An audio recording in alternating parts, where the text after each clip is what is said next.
टकराना। ये फैन आसमान में उड़ गया और अपनी सुनहरी मुट्ठी नीचे घुमाई, जिससे जीरेन की लगभग सभी पसलियां टूट गईं। हालांकि ये बूढ़ा प्रबंधक अथाह था और उसमें बेजोड़ जीवत्ता थी। उसके मरने का कोई संकेत नहीं था। इसके बजाय वह दहाड़ रहा था और चीख रहा था। ये फैन 8 कदम आगे बढ़ते हुए सिकाडा का इस्तेमाल करते हुए नीचे की ओर बढ़ा। वह बहुत तेज था। हर कदम जीरेन के शरीर पर पड़ता था और हर बार जब वह गिरता था तो एक तीखी दरार आवाज होती थी। 8 कदम चलने के बाद जीरेन की हड्डियां दर्जनों जगहों से टूट गईं और उसका शरीर लगभग विकृत हो गया। इसी दौरान वह भी जमीन पर गिर पड़ा। ये फैन ने आखिरी बार मुक्का मारा और जीरेन एक चट्टान की तरह उड़ गया। वह एक मरे हुए कुत्ते की तरह जमीन पर गिर गया। उसके तरीके क्रूर थे, लेकिन ये फैन को कोई दया नहीं थी। इस कुत्ते खाओ कुत्ते के रिश्ते में अगर वह निर्दयी नहीं होता तो उसे मार दिया जाता। जी हुई उसे मारने के लिए दृढ़ थी। ये बूढ़ा प्रबंधक मौत की सजा को अंजाम देने के लिए यहाँ था, इसलिए वह शुरू से अंत तक शांत और उदासीन रहा। उसे जी हुई को मारने के बारे में जरा भी दोषी महसूस नहीं हुआ। इसलिए ये फैन उसकी भावनाओं से प्रभावित नहीं होगा और बिना किसी हिचकिचाहट के उसे मार देगा। आह! जीरेन चिल्लाया, लेकिन वह अभी भी मरा नहीं था। ये फैन का दिल कांप उठा। दूसरा पक्ष बहुत शक्तिशाली था। अगर वह कोई साधारण साधक होता तो वह पहले ही अपनी जान गंवा चुका होता। वह प्रतिद्वंद्वी के गहन साधना स्तर को नहीं देख सका। ये फैन नहीं चाहता था कि कोई दुर्घटना घटे, इसलिए उसने सीधे सुनहरी किताब निकाल ली। शास्त्र का वाहक सुनहरा पृष्ठ एक चमकदार सुनहरी रोशनी में बदल गया और आगे की ओर बढ़ गया। यह उज्ज्वल और तेज था, शून्य को काता हुआ जब तक कि यह धुंधला नहीं हो गया, जैसे कि यह इसे फाड़ने वाला था। यद्यपि यह शास्त्र कोई वास्तविक हथियार नहीं था, फिर भी यह जियांग एल्डर के 8 त्रिग्राम दर्पण से अधिक टिकाऊ था और कड़वाहट के सागर में डूब सकता था। हालांकि दर्पण, स्वर्गलुओ छाता और प्रिस्टीन जेड फूलदान ऐसा नहीं कर सके। वे कड़वाहट के समुद्र के ऊपर हरे कांस्य ब्लॉक द्वारा अवरुद्ध थे। एक तरह से यह स्वर्णिम पृष्ठ कोई हथियार नहीं था, लेकिन यह एक हथियार से बेहतर था। ची! सुनहरा ब्लेड बहुत चमकीला था। पतला सुनहरा पृष्ठ सबसे तेज हथियार के बराबर था और उसने वार कर दिया। ओ! जीरेन का सिर कटा हुआ था। उसके शरीर से खून फव्वारे की तरह फूट पड़ा। खून 2 मीटर दूर तक फैल गया, जबकि सिर कुछ मीटर दूर तक उड़ गया। साधकों की क्रूर दुनिया में एक बार लड़ाई छिड़ जाने पर या तो कोई मारा जाता था या फिर मारा जाता था। दया जैसी कोई चीज नहीं थी। ये फान ने आह भरी। हालांकि उसे ये देखकर आश्चर्य हुआ कि सिरविहीन शरीर अभी भी घूम रहा था और सिर अभी भी कांप रहा था। ये तथ्य कि जीरेन अभी भी जीवित था, ये फैन के रोंगटे खड़े कर देने वाला था। उसने एक बार फिर सुनहरी किताब निकाली। अगर इतना भयानक चरित्र बच सकता है तो उसके बारे में सोचना ही भयानक था। ओ! सुनहरी किताब जीरेन के पुनर्जन्म के सागर में घुस गई और सीधे उसकी दिव्य शक्ति के स्रोत को काट दिया, इस गुप्त क्षेत्र को चीर दिया। चाहे दूसरा पक्ष कितना भी शक्तिशाली क्यों न हो, उसे अब कोई डर नहीं था। छी! ये फैन यही नहीं रुका। उसने गोल्डन बुक निकाली और कांपते हुए सिर पर वार किया। जब तक वह इसे नष्ट कर सकता था, जीरेन कोई और परेशानी पैदा नहीं कर पाएगा। बस। हालांकि ठीक इसी समय कुछ आश्चर्यजनक हुआ। जीरेन के लगभग गंजे बालों से अचानक प्रकाश की 5 रंगों वाली किरण निकली, जिसने तुरंत सुनहरी किताब को ढक दिया। यह एक शक्तिशाली दैवीय शक्ति थी जिसने उस स्थान को बंद कर दिया और सुनहरी किताब को बाहर रख दिया। 5 रंगों वाली रोशनी के बीच एक पतली हड्डी की हेयरपिन धुंधली आभा बिखेर रही थी। ये वास्तव में वह हेयरपिन थी जो एक रहस्यमय शक्ति छोड़ रही थी जो जीरेन के सिर की ओर बह रही थी। उसी समय हड्डी का हेयरपिन टूट गया और प्रकाश की एक किरण बाहर निकली। जी हुई की आकृति उभरी और चिल्लाई, क्या हुआ? ये फैन की खोपड़ी में झुनझुनी होने लगी। हालांकि वह इस शापित बूढ़ी औरत को अभी मार डालना चाहता था, लेकिन वह उनके बीच की खाई को समझ गया था। जी कबीले के दिग्गज बुजुर्ग उसके सामने दिग्गजों की तरह थे। ये तुम हो? जी हुई की छवि सामने आई और वह बहुत हैरान थी। जी रेन तुमसे कैसे हार सकता है? वह वास्तव में जीवन और मृत्यु के कगार पर था। उसके जाने से पहले मैंने उसे जो हड्डी का हेयरपिन दिया था वह टूट गया था। कैसे? ये कैसे संभव है? जी कबीले की प्रसिद्ध बूढ़ी महिला जी हुई के चेहरे पर अविश्वास का भाव था। यह उसके लिए बहुत अप्रत्याशित था। यह ऐसा था जैसे किसी शेर को चींटी द्वारा काटकर मार दिए जाने की बात सुनना। ये फैन तुरंत शांत हो गया। बिना कुछ कहे उसने सुनहरी किताब निकाली और जी हुई पर वार कर दिया। वह जानता था कि यह जी कबीले का असली महान बुजुर्ग नहीं था। ये सिर्फ छाप का एक धागा था। उसे जल्द से जल्द उन्हें नष्ट करना था, अन्यथा सिर ठीक हो सकता था। ये बहुत चौंकाने वाला है। ये सामान्य ज्ञान के विरुद्ध है। जी हुई अभी भी सदमे में थी क्योंकि सुनहरी किताब ने उसे चीर दिया था। हालांकि जी हुई को कोई नुकसान नहीं पहुंचा। वह जल्दी से वापस एक साथ आ गई और ठंडे स्वर में बोली, बेटे तुम अभी भी बहुत छोटे हो। तुम आध्यात्मिक छाप को भी अलग नहीं कर सकते। तुम मुझे नहीं मार सकते। फिर वह चिल्लाई, जी रेन उठो। स्वूश! ये फैन की भौहों के बीच में सुनहरी चील फिर से प्रकट हुई। एक छोटी सी सुनहरी तलवार उड़ी। यह उसकी शक्तिशाली चेतना द्वारा बनाई गई थी और जी हुई पर वार किया। प्रतिद्वंद्वी की स्थिति को जानकर ये फैन शांत हो गया। छाप को नष्ट करने के लिए अपनी शक्तिशाली चेतना का उपयोग करना सबसे उपयुक्त तरीका था। आह! जी हुई की छवि उग्र थी। सब कुछ उसकी उम्मीद से परे था। ये फैन की चेतना इतनी शक्तिशाली थी कि यह उसके साधना स्तर से बिल्कुल मेल नहीं खाती थी। स्वूश! यह ऐसा था जैसे लाल गर्म लोहे की छड़ बर्फ और बर्फ में धंस गई हो, जिससे उसका एक बड़ा हिस्सा पिघल गया हो। जी हुई की छाप तुरंत धुंधली हो गई, लगभग नष्ट हो गई। जी कबीले के असली दिग्गज बुजुर्ग का सामना करते हुए ये फैन के पास कोई मौका नहीं था। आखिरकार उसने सिर्फ 3 साल तक साधना की थी, लेकिन ये सिर्फ जी हुई की छाप थी, उसका असली शरीर नहीं। उसने अपना नरसंहार शुरू कर दिया। तुम शापित बूढ़ी डायन, मैं तुम्हारे असली शरीर को नहीं मार सकता, लेकिन क्या मैं तुम्हारी छाप को नहीं मार सकता? ये फैन इस निर्दयी बूढ़ी औरत के प्रति घृणा से भरी हुई थी। उसने दयालुता का बदला दुश्मनी से चुकाया और उसके शरीर और आत्मा को नष्ट करना चाहती थी। अभी वह एकदम सही पंचिंग बैग थी। तुम जी हुई अपमानित होने के बाद गुस्से में थी, लेकिन वह ये भी जानती थी कि प्रतिद्वंद्वी की चेतना कितनी भयानक थी। वह आसमान में उड़ गई और भागना चाहती थी। ये फैन उसे मौका नहीं देगा। अगर यह छाप उसके असली शरीर में वापस आ गई तो भविष्य में उसके लिए मरना मुश्किल हो जाएगा। प्रतिद्वंद्वी निश्चित रूप से उसे हर संभव तरीके से प्रताड़ित करेगा।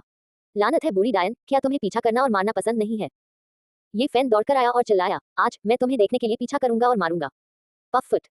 छोटी सी सुनहरी झील में उसकी दिव्य इंद्रिय प्रकट हुई और उसने जी हुई की भुजा को चकनाचूर कर दिया। पफुट। दिव्य चेतना की तलवार ने जी हुई का सिर काट डाला। बेटे, तुमने मुझे अपमानित करने की हिम्मत की। लानत है तुम पर, तुम मुझे मारना चाहते हो। ये फैन दौड़कर आया और अपनी सुनहरी हथेली लहराई। उसने सीधे थप्पड़ मारा और कहा, अपने कुत्ते के सिर को छुओ। टकराना। सुनहरा ताड़ का पत्ता जी हुई के सिर पर गिरा। वह तुरंत बिखर गई, लेकिन वह जल्दी से फिर से इकट्ठा हो गई। दिव्य इंद्रिय हमलों के अलावा अन्य शक्तियों के लिए उसे नष्ट करना बहुत मुश्किल था। आप। जी हुई क्रोधित हो गई। उसे पहले कभी इस तरह अपमानित नहीं किया गया था। पफुट। ये फैन की भौहों के बीच से सुनहरी दिव्य चेतना फिर से बाहर निकली और जी हुई के सिर में घुस गई। फिर एक दिव्य प्रकाश सभी दिशाओं में चमक उठा और पूरे क्षेत्र को अपने में समाहित कर लिया। उसके पास समय बर्बाद करने के लिए नहीं था। सबसे पहले वह नहीं चाहता था कि कोई दुर्घटना घटे। दूसरे, उसे अभी भी आधी मरी हुई जीरेन से निपटना था। आह। जी हुई की छाप ने एक अनिच्छुक दहाड़ लगाई और वहीं पर टूट गई। ये बर्फ के टुकड़े की तरह पिघल गई और पूरी तरह से दुनिया से गायब हो गई। ये फैन नीचे कूदा और सुनहरी किताब निकालकर जीरेन पर फिर से वार किया। इस समय रहस्यमय प्रकाश से पोषित होने के बाद सिर शांत हो गया। होश में आते ही उसकी आंखें खुल गईं। उसकी निगाहें चाकू की तरह ठंडी थीं और वह ये फैन को घूर रहा था। बूढ़े, तुम सचमुच भाग्यशाली हो। ये फैन ने स्वर्णिम शास्त्र को सक्रिय किया और आगे की ओर वार किया। चारों ओर का क्षेत्र सील कर दिया गया। अपने सामने के दुश्मन को मारकर ही वह इस जगह से बच सकता था। जी हुई की छाप में निहित सारी दिव्य शक्ति जीरेन में स्थानांतरित हो गई, जिससे वह पूरी तरह से जाग गया। सिर उड़कर दूर जाकर छिप गया। पफुट। ये फैन लहरों से नहीं डरता था। वह सिर का पीछा नहीं करता था, बल्कि सीधे सिरहीन शरीर पर हमला करता था। हालांकि कुछ चौंकाने वाली बात हुई। टूटे हुए शरीर से 5 आकृतियां बाहर निकली और एक दूसरे के बगल में खड़ी होकर शरीर की रक्षा करने लगी।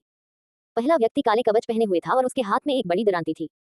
दरांती पर ठंडी रोशनी के अलावा वह स्याही की तरह काली थी। ये व्यक्ति मृत्यु के देवता की तरह खड़ा था। दूसरा लाल रंग का कवच पहने हुए था और जलती हुई लौ की तरह दिख रहा था। उसके हाथ में खून के रंग का एक लंबा ब्लेड था जो चमक रहा था। तीसरा व्यक्ति नीले रंग का कवच पहने हुए था और नीले रंग के ड्रैगन के तराजू जैसा दिख रहा था। उसके हाथ में भेड़िए के नुकीले डंडे थे। उसकी आभा भारी थी। ये 5 लोग 5 दुष्ट देवताओं की तरह थे। वे एक राक्षसी आभा बिखेरते थे और उनके चारों ओर एक रहस्यमयी शक्ति बहती थी। पवित्र जी पैलेस का गुप्त क्षेत्र। ये फान तुरंत समझ गया और उसने ठंडी हवा में सांस ली। ऐसा कहा जाता था कि गुप्त लोकों में साधक 5 देवताओं की साधना कर सकते थे और उन्हें सभी प्रकार की रहस्यमयी क्षमताएं प्राप्त हो सकती थी। साधना के बाद कुछ अजीबोगरीब चीजें घटित होती थी। हालांकि उसने जीरेन के पुनर्जन्म के सागर को नष्ट कर दिया था, लेकिन दूसरी तरफ अभी भी कोई नुकसान नहीं हुआ था। 5 दुष्ट देवता बाहर कूद गए थे। एकमात्र सौभाग्यपूर्ण बात यह थी कि सिर शरीर के साथ विलीन नहीं हो सका और 5 देवताओं को अच्छी तरह से नियंत्रित नहीं कर सका। गुप्त क्षेत्र बहुत रहस्यमय है। इस तरह की अभिव्यक्ति तो बस हिमशर का सिरा है, ये फैन ने खुद से कहा। अब पीछे लौटने का कोई रास्ता नहीं था। वह केवल आगे बढ़ सकता था। ये फैन ने सुनहरी किताब निकाली और उसी समय शास्त्र को सक्रिय कर दिया। उसने अपने शरीर में स्रोत क्यूई को सक्रिय किया और खूनी युद्ध के लिए तैयार हो गया। पफुट। हालांकि उसे ये देखकर आश्चर्य हुआ कि 5 दुष्ट देवता उतने शक्तिशाली नहीं थे जितना उसने सोचा था। एक सुनहरी रोशनी चमकी और उनमें से एक की भुजा कट गई। दूर से जीरेन की गुस्से भरी दहाड़ सुनाई दी। वह हताश और अनिच्छुक था। हाँ, ये फैन हंसा और बोला, अब मैं समझ गया। तुम्हारा सिर वापस नहीं आ सकता और वे अपनी शक्ति का उपयोग नहीं कर सकते। डरने की क्या बात है? ये फैन बड़े कदमों से आगे बढ़ा।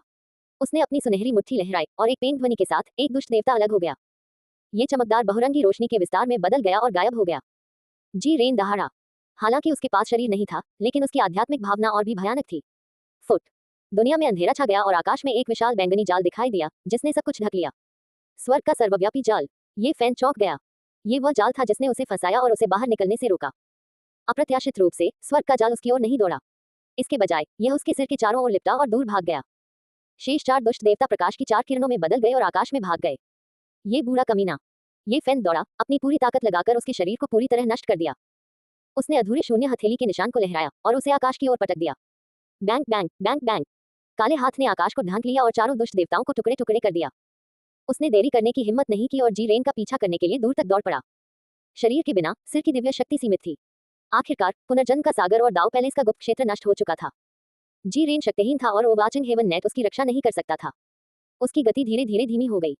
ये फैन ने बूढ़े पागल आदमी की सर्वोच्च गुप्त तकनीक को अपनाया और पलक झपकते ही उसे पकड़ लिया। वह जानता था कि वह जीरेन को भागने नहीं दे सकता था या अंतहीन मुसीबत होगी। बूढ़े कमीने, तुम्हारे पास दैवीय शक्ति का स्रोत और 5 देवता नहीं है, तुम बचकर कैसे निकलोगे? ये फैन मन ही मन खुश था कि उसने पहले सिर काटा, वरना अगर दूसरा सिर धड़ से जुड़ जाता तो उसे मौका नहीं मिलता। हालांकि ये भाग्य नहीं था, उसने सब कुछ खुद ही बनाया था। अपनी आध्यात्मिक समझ से दुश्मन को मारने में उसकी सफलता ने पहले ही ये परिणाम तय कर दिया था। टकराना। ये फैन ने अपना हाथ हिलाया और आगे की ओर थप्पड़ मारा। बैंगनी रोशनी चमक उठी और ओवाचिंग हेवन नेट ने ये फैन के हमले को भंग कर दिया, जिससे सिर अस्थायी रूप से सुरक्षित हो गया। दुर्भाग्य से सिर तो आखिर सिर ही था। इसकी दिव्य शक्ति सीमित थी और अगर यह उड़ता रहा तो ये जल्द ही समाप्त हो जाएगा। यह ओवाचिंग हेवन नेट के लिए ऊर्जा प्रदान नहीं कर सकता था, इसलिए इसे नियंत्रित करने का कोई तरीका नहीं था। हालांकि खजाना शक्तिशाली था, लेकिन इसे सक्रिय करने और नियंत्रित करने के लिए दैवीय शक्ति की आवश्यकता थी, अन्यथा ये प्रभावी नहीं होगा। बूढ़े आदमी, मुझे खजाना देने के लिए धन्यवाद। टकराना। ये फैन के आखिरी हमले ने आखिरकार जीरेन का सिर कुचल दिया। बैंगनी जाल नीचे तैरकर उसके हाथ में आ गया। ये सचमुच एक महान खजाना है। उसने उस पर जीहुई की आभा महसूस की। यह उसे जीहुई ने दिया होगा, जो जी परिवार की एक प्रसिद्ध हस्ती है। जाल ऐसा लग रहा था जैसे यह आपस में गुंथी हुई तारों की रोशनी से बना हो, चमकीला और पारदर्शी। स्वर्ग और पृथ्वी को समेटे हुए ये वास्तव में एक आध्यात्मिक वस्तु है। ये फैन को लगा कि ओवाचिंग हेवन नेट नष्ट हो चुके पर्पल कॉपर 8 ट्रिग्राम मिरर और हेवन नेट अम्ब्रेला से कहीं ज्यादा शक्तिशाली है।